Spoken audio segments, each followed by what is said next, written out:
हाँ तो बच्चों, आज मैं तुम्हें एक और न्यू चैप्टर स्टार्ट कर रहा हूँ और चैप्टर का नाम है business risk, nature and causes. तो जो आज का जो चैप्टर है ये बहुत इंपॉर्टेंट चैप्टर है और ये चैप्टर इसलिए भी समझना है क्योंकि रियल लाइफ में भी अगर कभी तुम बिजनेस करते हो तो तुम्हें इस चैप्टर की नॉलेज होनी अच्छी ज़रूरी है। ठीक है, तो स्टार्ट करते हैं चैप्टर को। बिजनेस रिस्क, नाम से पता चलता है रिस्क मतलब होता है खतरा। लेकिन ये कौन से खतरों की बात हो रही है बच्चों? खतरे बहुत तरह के होते हैं, लेकिन हम उन खतरों की बात कर रहे हैं जो खतरे सिर्फ बिजनेस में होते हैं। तो बिजनेस रिस्क का मतलब ऐसे खतरे जो बिजनेस में हो सकते हैं। नेचर, उसका नेचर क्या है और उसके कॉजेज क्या है, तो आज की क्लास में हम सिर्फ इतना ही पढ़ेंगे। तो बच्चों, रिस्क समझते हैं क्या होता है? रिस्क का मतलब होता है बिजनेस में खतरा।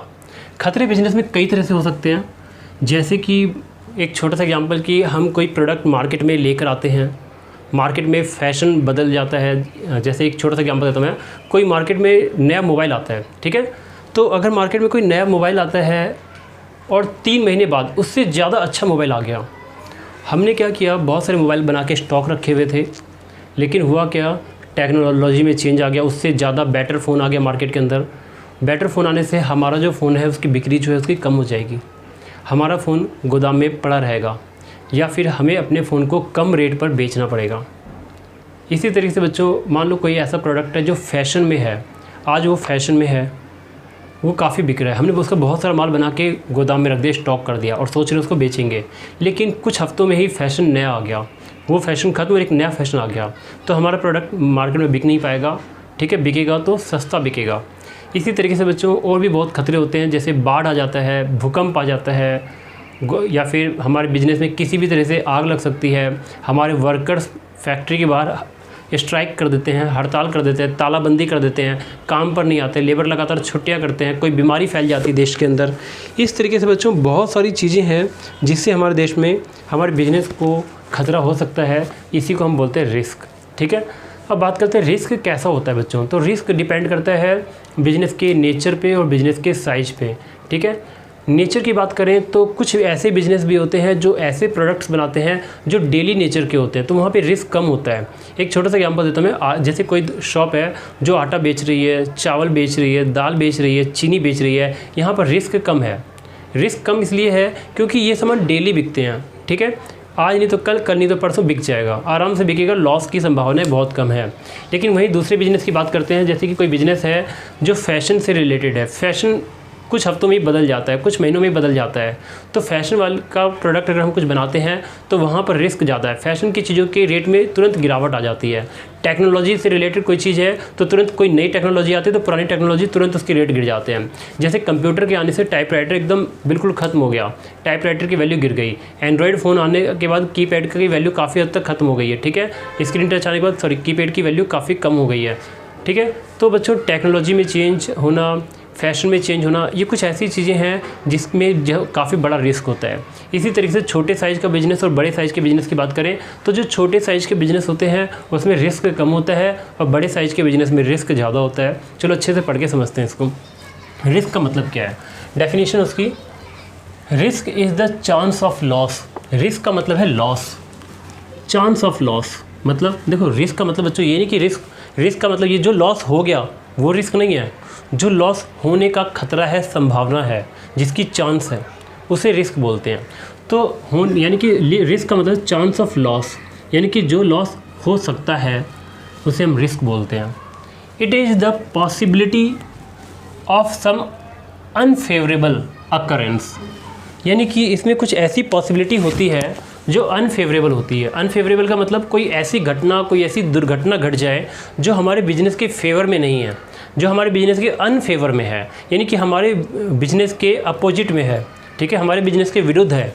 ठीक है, तो कोई ऐसी घटना, अकरेंस मतलब घटना, ठीक है, कोई ऐसी घटना घट जाए जो हमारे बिजनेस के अनफेवरेबल है, वो भी बच्चों रिस्क होता है। यानी सिंपल वर्ड्स में हम ये कह सकते हैं कि कोई भी लॉस होने की संभावना बिजनेस की रिस्क होती है। इसमें कोई भी ऐसी घटना घट जाए जो हमारे बिजनेस के लिए ठीक नहीं है, वो रिस्क होता है। ठीक है, अब बात करते हैं nature of business risk. Business risk का नेचर क्या है? तो पहला है, risk is the result of uncertainties. Uncertainty का मतलब होता है बच्चों अनिश्चितता, यानी अनिश्चित। इसका मतलब समझते हैं। इसका मतलब यहाँ पर यह है, अनिश्चित का मतलब यहाँ पर यह है बच्चों कि फ्यूचर जो है वो अनसर्टेन है। एक होता है सर्टेन, एक होता है अनसर्टेन। सर्टेन का मतलब जो चीज़ पता है होगा तो होगा, उसे सर्टेन बोलते हैं। अनसर्टेन का मतलब होता है हमें नहीं पता कि क्या होगा, उसे हम अनसर्टेन बोलते हैं। तो दो चीज़ें हो सकती है, अनसर्टेन, सर्टेन। फ्यूचर कभी भी सर्टेन नहीं होता, फ्यूचर हमेशा अनसर्टेन होता है। कल क्या हो जाए किसी को नहीं पता, कल क्या होने वाला है किसी को नहीं पता। तो फ्यूचर हमेशा अनसर्टेन रहता है, इसलिए हम कह सकते हैं कि फ्यूचर का अनुमान लगाना बहुत ही मुश्किल होता है। ठीक है, अब बात करते हैं यहाँ पे फ्यूचर अनसर्टेन होने की वजह से हमें लॉसेस हो सकते हैं, हमारे बिजनेस में रिस्क आ सकता है। कौन कौन से रिस्क हो सकते हैं बच्चों? 3 तरह के रिस्क बताए गए हैं। एक ह्यूमन अनसर्टेनिटी हो सकती है, बिजनेस अनसर्टेनिटी हो सकती है और नेचुरल अनसर्टेनिटी हो सकती है। ह्यूमन अनसर्टेनिटी में क्या होता है? स्ट्राइक करना या थेफ्ट होना, जैसे कि कोई चोर आके हमारे बिजनेस से कुछ चोरी कर ले, ठीक है, या हमारे लेबर हमारे फैक्ट्री के बाहर हमारे खिलाफ कोई स्ट्राइक कर दे। इसको हम बोलते हैं ह्यूमन अनसर्टेनिटी। ये कभी भी हो सकती है, ठीक है, इससे बचा नहीं जा सकता बच्चों। इसी तरीके से बिजनेस अनसर्टेनिटी भी होती है। बिजनेस अनसर्टेनिटी में क्या होता है बच्चों? जैसे कि रॉन्ग असेसमेंट ऑफ डिमांड, जैसे कि हमने डिमांड का अनुमान कम लगाया। एक छोटा सा एग्जांपल, हम प्रोडक्शन कर रहे हैं कुछ, हम प्रोडक्शन करते करते हमने बहुत ज़्यादा प्रोडक्शन कर दिया, क्योंकि हमने जो अनुमान लगाया था कि मार्केट में हमारे प्रोडक्ट की डिमांड बहुत ज़्यादा होगी। हमने ये अनुमान लगाया कि मार्केट में हमारे प्रोडक्ट की डिमांड बहुत ज़्यादा होने वाली है और हमने प्रोडक्शन बहुत ज़्यादा कर दिया। लेकिन बच्चों होगा ये कि हमने जो अनुमान लगाया वो अनुमान गलत निकला। हमारे प्रोडक्ट की जो डिमांड है मार्केट में रॉन्ग निकली।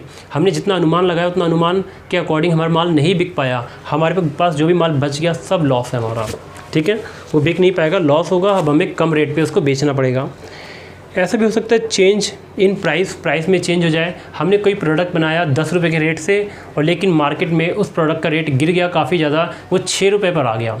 अगर हम कोई प्रोडक्ट 10 रुपये के रेट से बना रहे हैं और मार्केट में 6 रुपये के रेट से हो गया, बच्चों लॉस है। ये भी एक रिस्क है, इसको भी बिजनेस रिस्क बोलते हैं। यानी कि ये बिजनेस अनसर्टेनिटी की वजह से पैदा होता है। और कुछ नेचुरल अनसर्टेनिटी भी होती है बच्चों। नेचुरल अनसर्टेनिटी मतलब जो प्रकृति पर डिपेंड करता है, जैसे अर्थक्वेक आ गया यानी कि भूकंप आ गया, ड्रॉट यानी कि सूखा पड़ गया, स्नोफॉल का मतलब होता है बर्फबारी हो गई। और उसके बाद है एपिडेमिक मतलब कोई महामारी फैल गई। ठीक है बच्चों, इतना समझ में आ गया।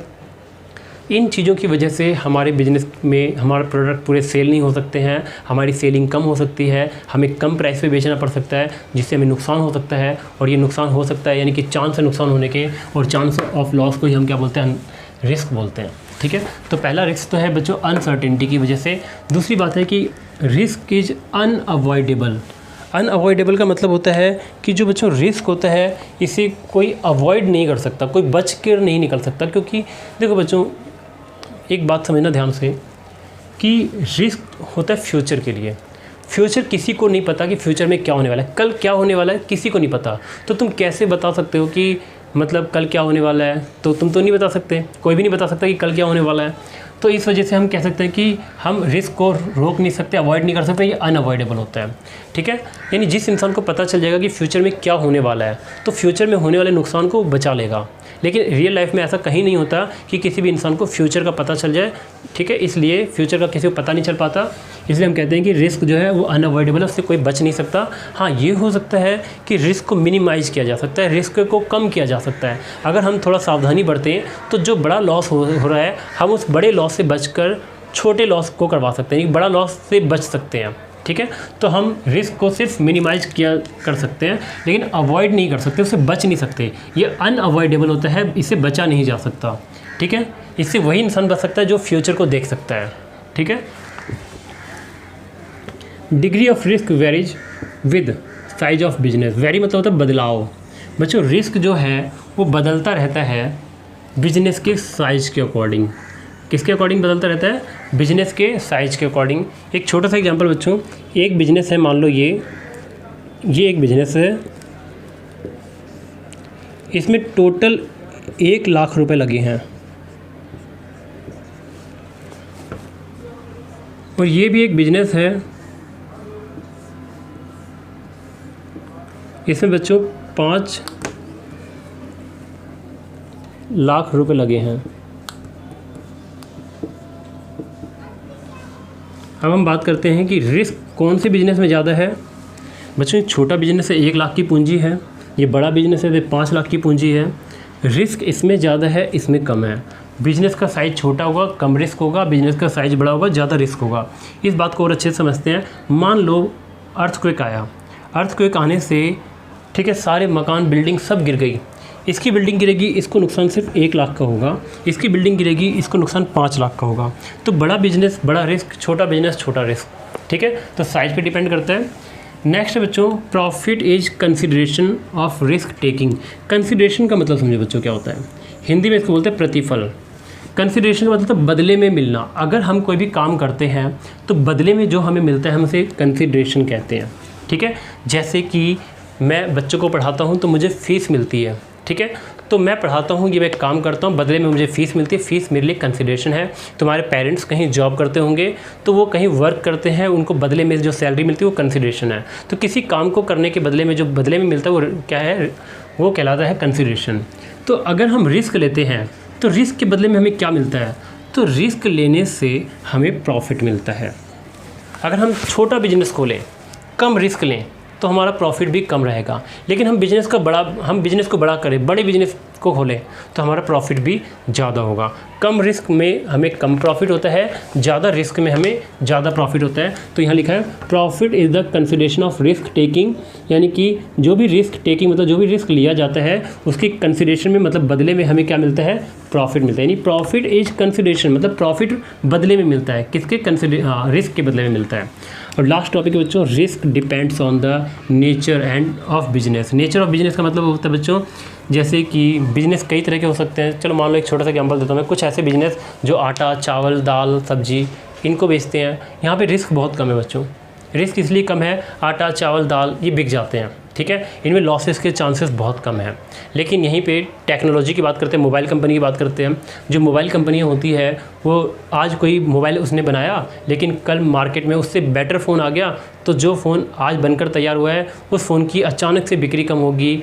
ठीक है, अचानक से उसके रेट गिर जाएंगे, बहुत बड़ा रिस्क हो सकता है। इसी तरीके से फ़ैशन की बात करते हैं, तो कोई प्रोडक्ट है जो फ़ैशन में था, ठीक है, फ़ैशन में था, हमने उसको बहुत बड़े लेवल पे बना दिया, काफ़ी सारा माल बनाकर स्टॉक कर दिया, लेकिन उससे भी नया फ़ैशन आ गया और हमारे उस प्रोडक्ट की फ़ैशन जो थी वो ख़त्म हो गई, और ख़त्म होने के बाद हमारा जो स्टॉक पड़ा हुआ है वो रखे रखे ख़राब हो गया। तो बच्चों नेचर पे भी डिपेंड करता है कि जो कमोडिटी है, जो वस्तु है, वो किस चीज़ की है। ठीक है, तो आज के लिए सिर्फ इतना ही, बाकी हम नेक्स्ट में करते हैं।